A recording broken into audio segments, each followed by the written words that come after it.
What's up, Zox fam? We're back with some more Etheria Restart. Appreciate you guys for tuning in. I'm sending you guys tons of positive vibes. It's been an absolutely amazing week. I feel super blessed, man, and I'm just happy to be making videos. And if this week has not been that great for you, I hope that this week gets better. I hope your day gets better. So yeah. Let's go ahead and let's get into CBT3, man. Okay, so the first thing we're gonna take a look at, obviously, is the unit screen, which is, we're gonna start using terminology based off of the game, which is your Animus, right? So your characters are called Animus. This is gonna be your attribute screen, very straightforward. You're able to see your stats allocated here. You're able to upgrade, and you're also able to promote your character from this screen as well. So it's very, very simple. You can see here, you got your upgrade, right, for EXP books here. And then, of course, if they are maxed out on your level, then this button will turn to a promote button, right? Now, Ether modules, this is going to be your gear system.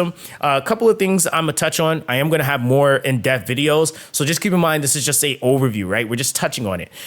So this is going to be basically where you see your Animus's attributes. Your matrix effects are going to be also, you can think of this as set bonuses. Unlike other games though, this game actually has it to where your matrix effects always are going to be in collective group 4, 8, 12. It's not 4 and 2 set bonuses, but you can do a 4 set bonus or 8 mixed with another 4 set, or you can do 4, 4, and 4. And it's kind of crazy how you can kind of mix all of this. I'm going to have like I said, a more in-depth video getting into stat allocation, what stats you can get, but just on the surface, this is your gear, right? Now you also have the prowess. And this is going to be basically where you're going to have housed your dupes and your skill up, or your skills for your characters where you can skill them up.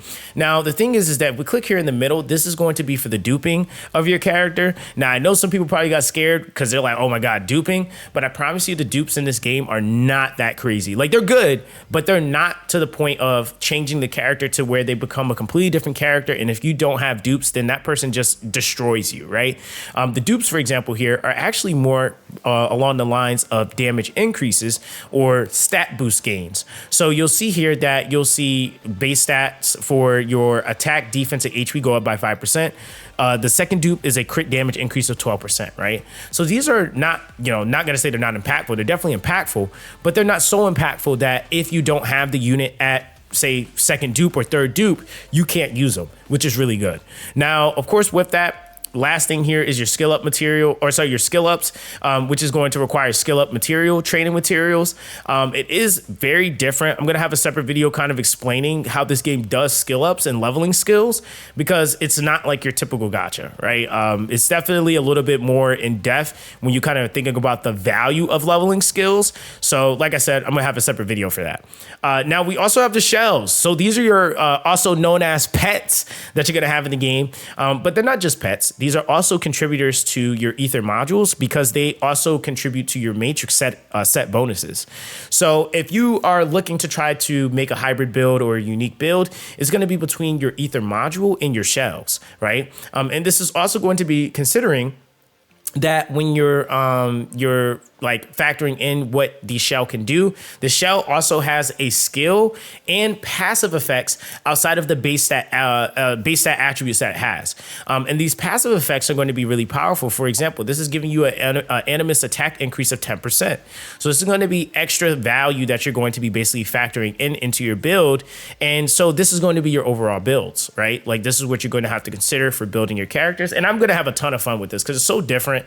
And there's so many different variations that you can kind of get out of this, right?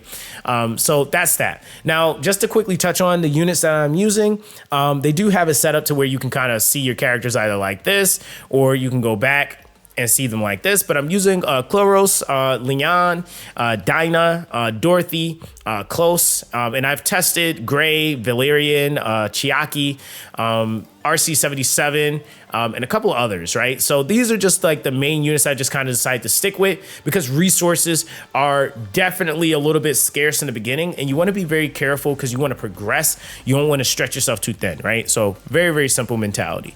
Now let's get into the content that's going to be accessible to you, okay? So at level 20, I just want to show you guys what I currently have accessible to me. because there are going to be a couple of pieces that aren't unlocked just yet, because one of them is level 25 and the other one's like level 40, and that's going to take us some time. Now, as far as story goes, story is actually pretty fluid. I like how they've done the story, and I'll just kind of quickly take you guys into a stage so you can kind of see. Story is a little bit more open world. If this is like your first video, you know, you're kind of watching, I know somebody's like, I want to see some combat, right? So I'll show you guys a fight real quick, so you can kind of get a generalized idea. All right, so I'm not gonna do a story boss, but there we go. Oof, you almost see me. But yeah, so like you have like the ads walking around. This is some of the same gimmicks that they had before.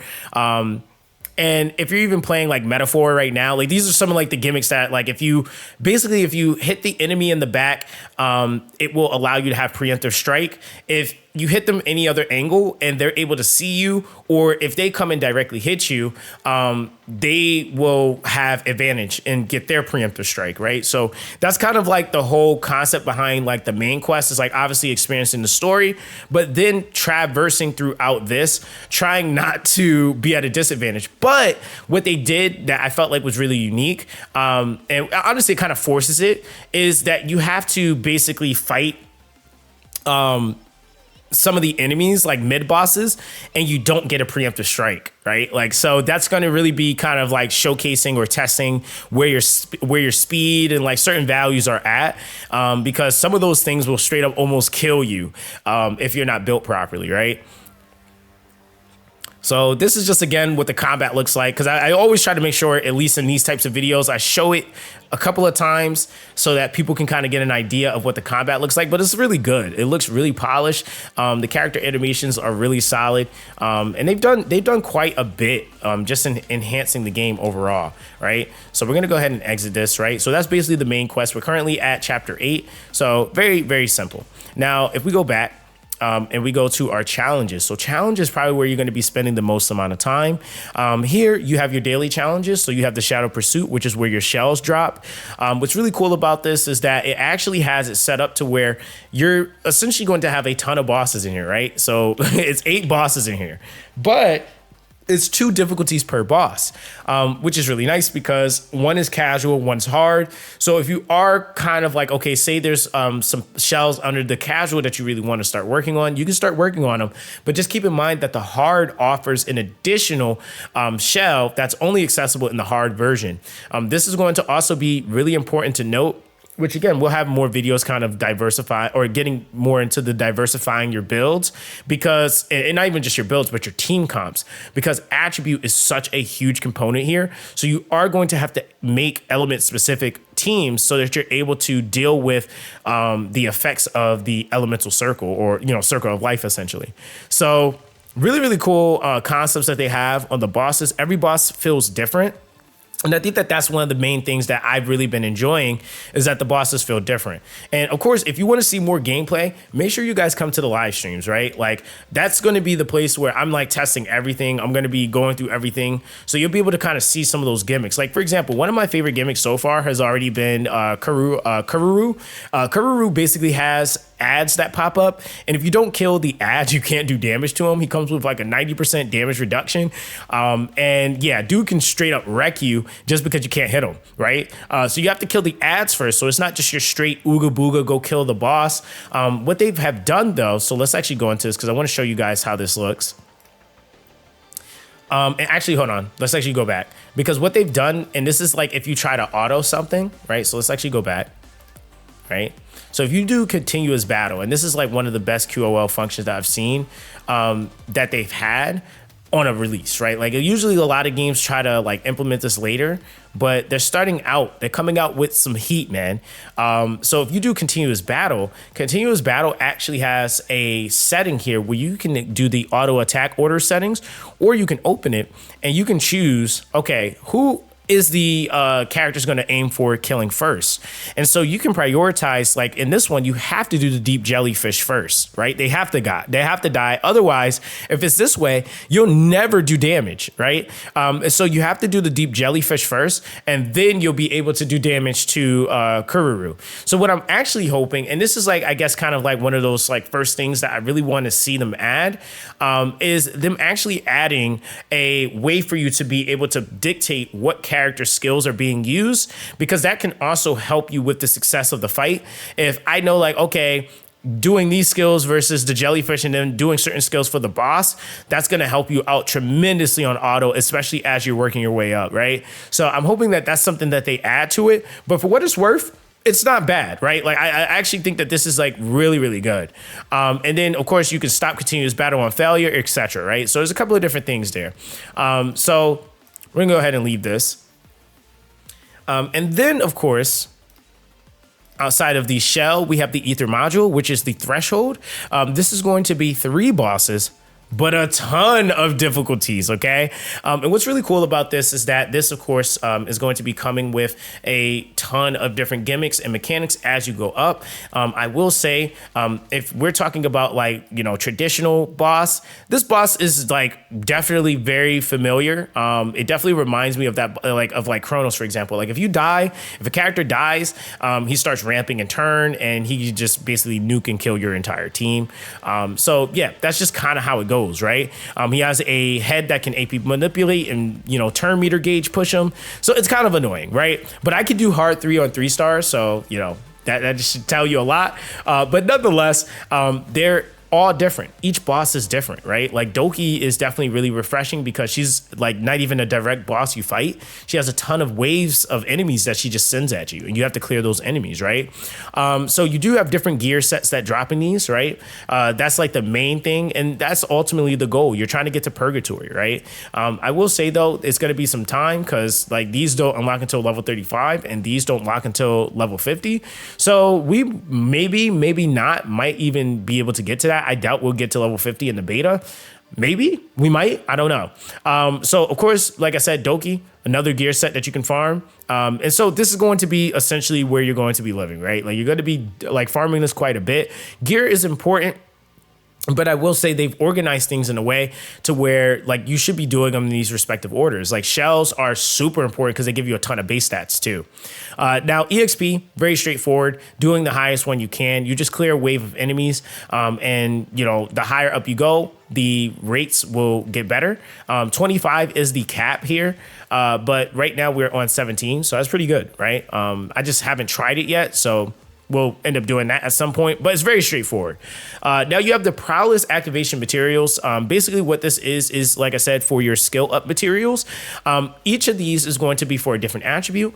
And what's really cool, and I like that they did this, each of the dungeons, and actually wrong thing, each of the dungeons, if you go into them, they all have a different gimmick that you're up against, right? So if we go into challenge here, for example, if we're doing the red attribute, there's going to be a gimmick that you have to deal with. So there's a reason challenge. So it says fight fire with fire. So before the break value is reset, all enemies gain an additional 100% crit rate, deploying odd Animus, and can effectively reduce the break value of reason Animus, right? So that's the main thing that you want to kind of like be aware of. So like when we start this fight, you're going to see that there's gray shields above their heads. You have to break them or this challenge buff will come into play and they'll probably wreck you, right? So it's like little things like this that they're doing to kind of make it different or to kind of like sprinkle their own sauce on it. So like, for example, if we go to odd, right? We can either go hot. Let's go hollow, right? You'll see hollow has a completely different gimmick when we go into it, right? And so this is just kind of, again, just those gimmicks and little things that you're just going to be kind of paying attention to.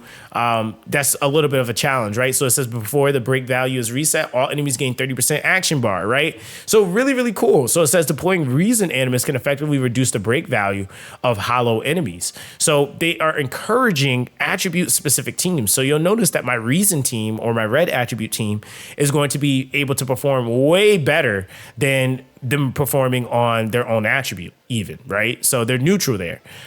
So it really is promoting really respecting the attributes in the game. That's going to be a big thing, right? So that's basically that for the GP outpost. Now, some of the other content that we have accessible to us is the Vial Theater. Just to kind of break this down a little bit, the Vial Theater is actually sick. It's your cooperative battle mode. Now that we've actually been able to get a look at it, I am going to be streaming. That's actually going to be the basis of today's stream that we'll be having is trying out and really pushing like the co-op mode, because there is a hard and a nightmare to it.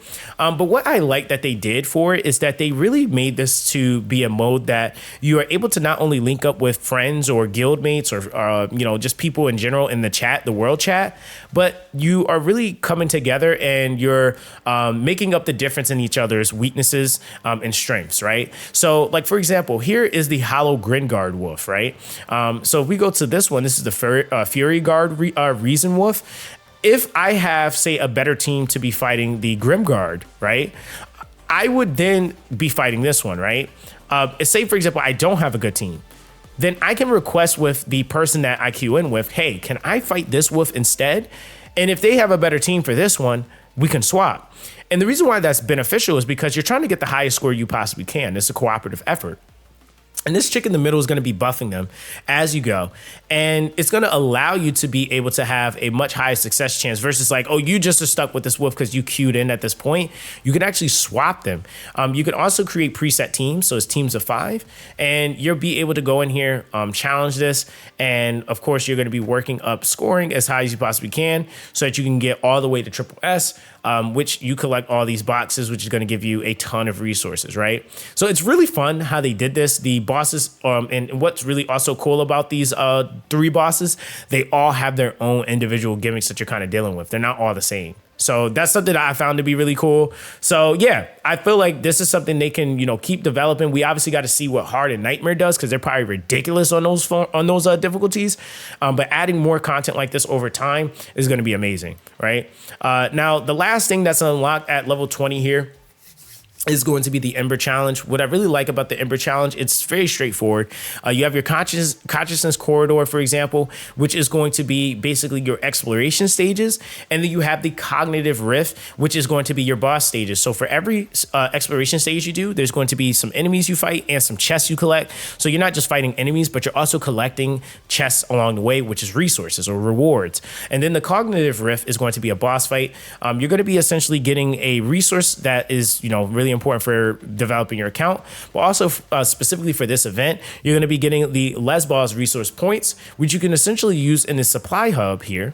And the supply hub is going to be a spin the wheel ordeal where you use the points, it spins, and you get a resource, right? And this, of course, is really, ultimately the goal you're trying to aim for here is landing on those S ranks because you can either get a ×2 on the resources or you can get a overall boost on them, like an upgrade on them, right? So really, really fun. And of course, this is going to go all the way up to floor 30, but then they have a hard mode. So don't think it's just over, right? So content, right? Tons and tons of content, guys. I think that, again, that's like the big thing, what I'm really hype about. Now, of course, the Union, just to touch on this since we have it unlocked, you do have the, I would say guild boss. So there is guild content. This is the worm disorder. There are 2 other attributes, but it does rotate, right? So you basically have to unlock this or basically kill this one to be able to unlock this next one. And it's going to be different attributes, right? So your team comps are going to change. Who's using what is going to change. But what I found to be really cool is that they actually made it to where if you decide to challenge this as many times as you possibly can to try to score higher, you can actually, like, say you don't have like an attribute fully fleshed out or somebody else on your guild has more attributes built, you could say, okay, I can't, like, say I didn't have these 2 units. I can go on my friends list and look and say, oh, shoot, okay, they got a Messiah. Cool, I can bring him. Oh, they got Rahu. I can bring him. So this is something that ends up being super, super insane, is that you can deploy 2 assist units on top of your team if you're missing something. So you don't want to necessarily go in there and just rock out with the same attribute. But if you're like, hey, I can use these 2 because they're still great for support, but then my friend in my clan or my union has someone that's really good for DPS and someone else that's really good for debuffing, then pick them up, right? So that's like really, really cool that they have that embedded in the club content, right? So, and this is all on like just what is going to be on release, which is crazy. Now, of course, with that, you have your Union shop. This will get better as you develop and level up your union. And that's going to be definitely the reason why you want as much contribution as you possibly can, because the higher it is, the more resources you guys are going to have accessible to you, which again, it's all premium stuff, gacha tickets, portraits, or the shadow prints to be able to 6-star your characters, etc. Right. And then lastly here, we have the co-op panel. I already used my coins for the day, but this is basically going to be the system where you're able to provide mutual aid to acquire shards for 5-star characters, or in this case, people even got SRs on them. Probably wouldn't recommend SRs. Probably do your highest rarity, but you're able to basically get shards for that attribute. You get them reset and given to you daily. You also get some from doing like your daily quests and stuff like that to give out. And you basically give these out to your teammates, right? And try to get everybody going on their shards. This is going to require full activity again. It's very similar to what we have in Dislight. But again, it took us 2 years to get the system. This game is going to be coming out off the rip with it, right? So very, very, very, very seamless system. Okay. And that system helps out quite a bit, promise you.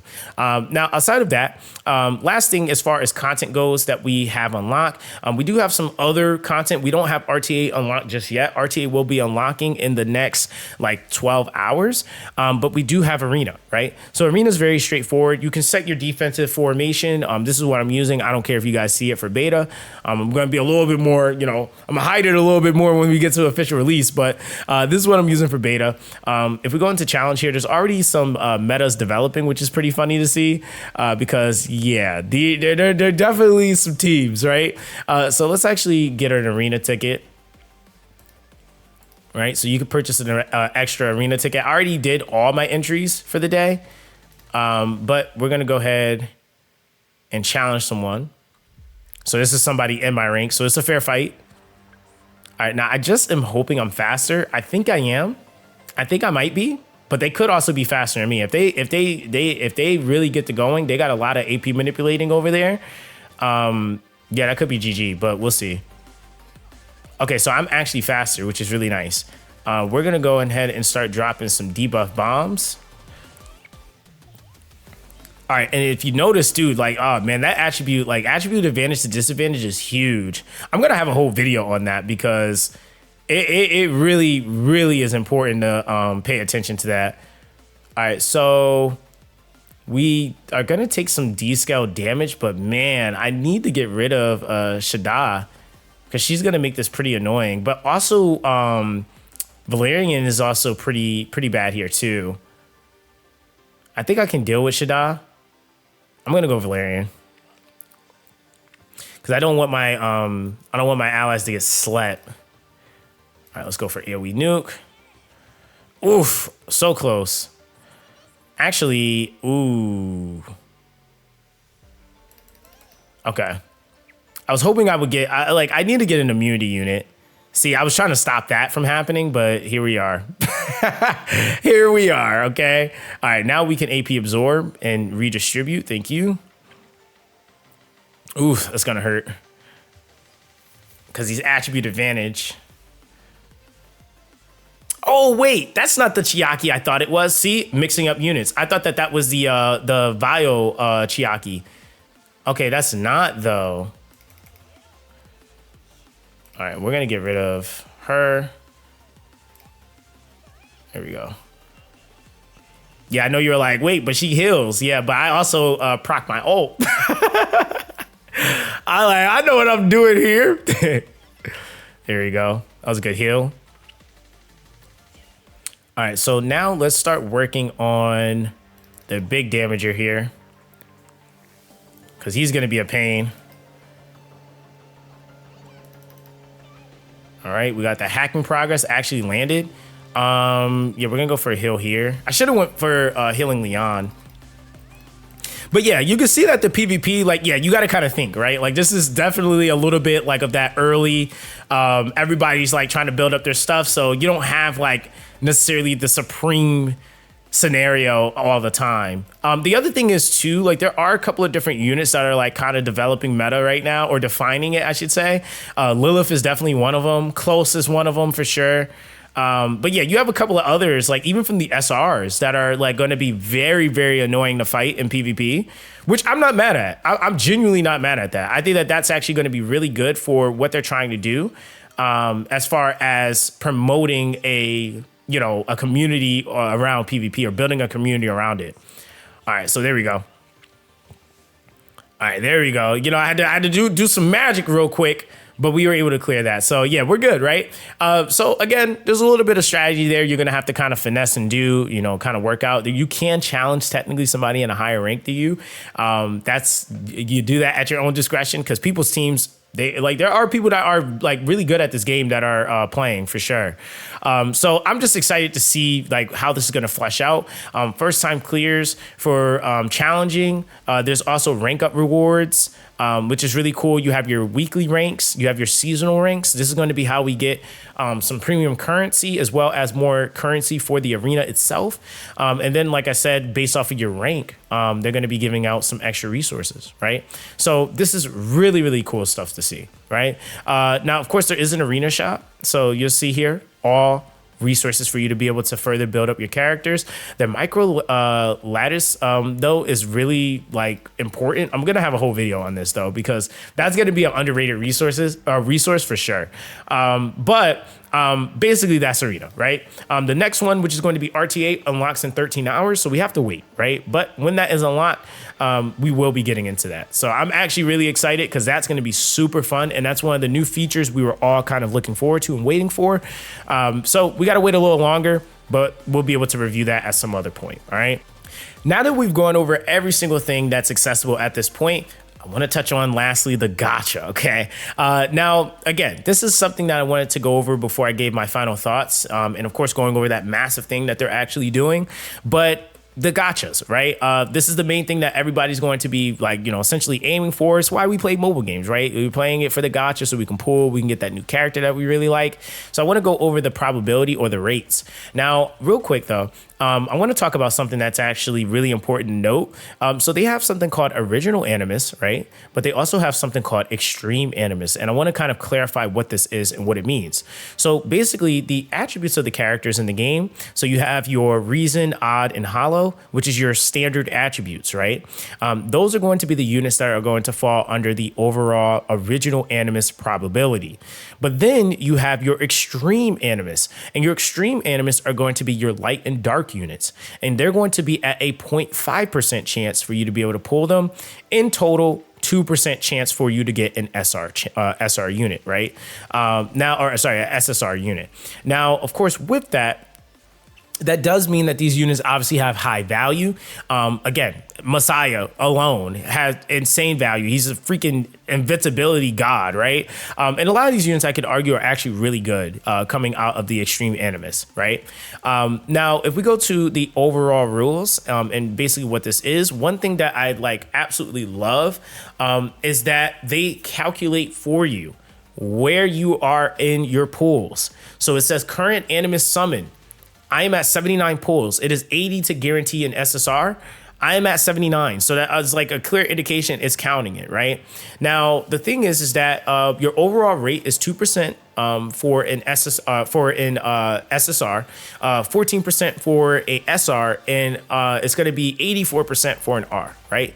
Now, keep in mind, in between that, inside of that 2%, you have the Animus Extreme at a 0.5, and then within the 14% for the SR, because again, the SRs also have extremes, right? Which are going to be these units right here, right? And that's why, like, oh my God, Dorothy's so good, right? But yeah, you'll see that these units are extremes, right? But they're within the SR rarity. They're gonna be at a 3.5%, right? So just kind of breaking that down. Hope you guys understand that, right? Now, of course, basically in the permanent summon, this is basically going to be the probability of obtaining a SSR Animus is 1% with an overall probability, including guaranteed, of 2%. Okay. Now, what it says is if you do not obtain an SSR Animus within 50 summons, the subsequent probability will increase. Once an SSR Animus is summoned, the probability will reset per usual. And it's within 80 summons, you are guaranteed to get an SSR. Now, the probability of getting an SR is 9% with an overall of 14, but you are guaranteed to obtain an SR Animus or higher within 10 summons, right? So basically, this also is what they have shown. This is a current version. Summons characters are not for testing they are for testing purposes only. It do not represent the characters in the full release version. So that is something that they have had as a disclaimer because again, there are some things that are subject to change. And even the feedback with this is going to also potentially change the gacha, but this is at least where it's at. So let me know how you guys feel about this personally. Do you like it? Do you feel like it should be, a little bit different? Let me know, okay? Now, we also have the other gacha here, and this is what would be, I would call our rate up banner. Now, the rate up banner is going to have an overall of a 1.8% for the limited unit, which is going to be guaranteed at 100 pulls, right? Now, the thing is that with that, you see here that the limited unit, is it being shared with no other one? Right. So I can kind of get why they dropped this to 1.8 because you only have. So this is something that I think they did that E7 does extremely well is that the only unit you can get when you're pulling on a rate up unit is that unit. There are no chances for you to get some off rate up random 5-star or SSR. This to me is a W. I think that that's actually really big because a lot of games refuse to do that and they'll do a limited with a 50-50 and then you just get destroyed. Okay. And so again, this is also going to be a big factor depending on what the currency of the game is looking like on a regular basis. And a lot of the times when you have say it's not as abundant as we might like it to be, at least if you get that proc or if you are pulling on the banner, it is going to be the unit you're aiming for. And that to me is just by far one of the most valuable things you can have on a gacha, despite just the rates, right? The rates are important, but also how you make the pull is important because the more units there are, the more dilution there is and the harder it is even sometimes to get that thing you want. And I feel like for rotations, having to hit 50-50s, 50-50s have always sucked in my opinion, but it is one of those things where I'll say, this is just something that I think they rip from E7 and it's great. I think that's a great thing to have ripped from the game if you're going to rip anything. Now, of course, with that, we also lastly have the Extreme Summon. Now, the Extreme Summon is going to be really cool too because the Extreme Summon is only going to consist of your light and dark units, right? Now, the thing that's really nice about this is the same thing. You got 2% on this for an SSR. So you will get a light or dark unit guaranteed from the SSR, right? Which again, this is very E7-esque. Again, I've played basically every turn-based game you could think of. And I think this is guaranteed in 80 pulls, if I'm not mistaken. I think I did one multi on this banner. So yeah, it's guaranteed in 80 pulls for you to get an SSR. So it's really, really honestly nice how they have this set up. Really, really nice. I feel like this is it's a digestible gacha. And this is we're talking about, this is more closer to what E7's year 5 almost of the game looks like. And this is going to be the release of the game. So I'm not mad at that. I genuinely am not. Now, again, I'm interested to know what you guys think about that. Let me know in the comment section. But yeah, so that's basically everything. So we've gone over the summons. We've overviewed the game as far as the content that you can do. And the last thing I wanted to kind of talk about is just finishing this off with my overall thoughts. I do feel like we have a game, guys. We 1,000% have a game. And this is something that is really cool to see. They really have taken the time over the last couple of years because that's how long I've been working with them. And they really have put together a game. And there's so many different influences. There's stuff I see from Summer's War. There's stuff I see from Epic 7. There's stuff I see from from Dislight. And the cool thing is that they've done it in a way where they still have their own unique game, and it's housing a lot of functionalities that I think a lot of players are going to like.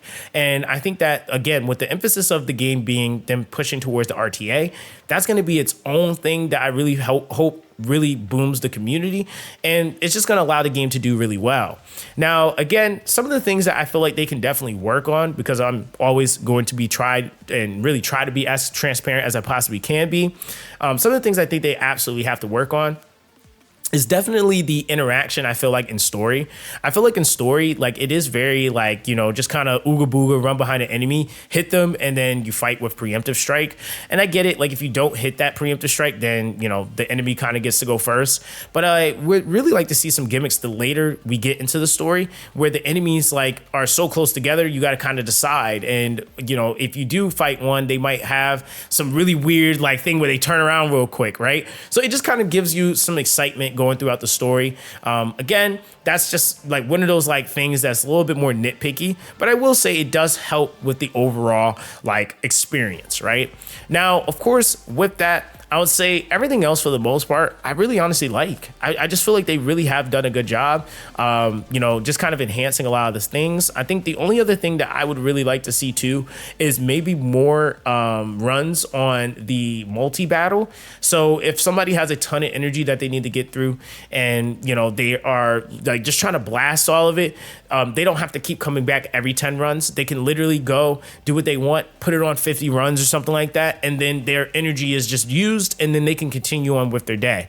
And I think that that's one thing too I would also like to see, because I think it's now becoming standard, a energy reserve. Right now, I'm not expecting that on release necessarily, but I definitely think that that would be something that could be really good, especially when we're talking about players that don't have all of the time in the world to get on every single day. If there is a way for them to have some excess stamina from the week, or for the, from the last 2 days that they might have missed, that would be super beneficial and super helpful. And I think that this is a feature that most games should just have at this point, because it's just becoming standard to, again, people's time. Right now, with that all being said, the very last thing I want to talk about, and this is one of the things that they're doing that I honestly am hoping that they continue to do as the game goes official. They are having a Hyperlink Pioneer Tournament registration. So they're basically going to be having a tournament at the end of the beta, where players are going to be able to meet up at the Taipei City, the Shinlin district. And they're going to be able to come together and basically play against each other. And that to me is so sick, okay? I haven't seen a game in a really long time that really was pulling for people meeting up in person and trying to have this RTA, ordeal going on. I will say with this, it's really cool to see that they're going to be doing cash prizes with this as well. And this is one of the things that I'm really trying to advocate and push for on our side. I'm going to be pushing for this on the global side. I am in the position now, which again is just, just thanks to the guy, those of you guys that have supported me, and just helped me over the years, man. I'm in the position where I actually can go over to China and be a part of, just the whole experience. So I'm hoping that they allow us to be able to announce or even host some of these events over here in the States. Even if we have to go to Europe or something like that, I think that that would just be really cool to have some of these events happening in the West. And it's one of the things that I feel like really tied in communities like, say Summoners War, for example. Just everybody being able to connect with each other, going to gaming conventions, but knowing that there's a tournament there. I feel like this is what I've really been emphasizing and stressing to you guys, that I really feel like is going to make this game completely separate from a lot of other games, is that they really are trying to create a community where everybody is just excited to just play the game, right? And I feel like this is one of those things. I think it's going to be a really, really cool thing to get into. I'm just really, really, really hyped for it. So let me know what you guys think in the comment section down below, man. Everybody, stay blessed. Appreciate you guys for tuning in, man. And I'll catch you guys in the next one.